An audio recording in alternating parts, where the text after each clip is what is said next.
Hey guys, welcome back to Completely Irrelevant. Do you ever forget about your bag of potatoes in some drawer or some closet or something? And then they come out and they look like this.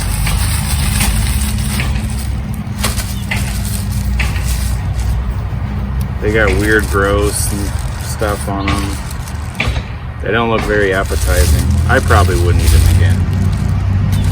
But did you know you could just do this?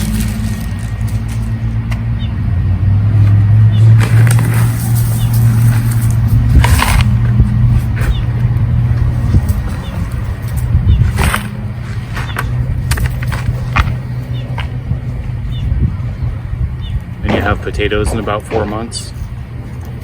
Another pro tip here at Completely Irrelevant.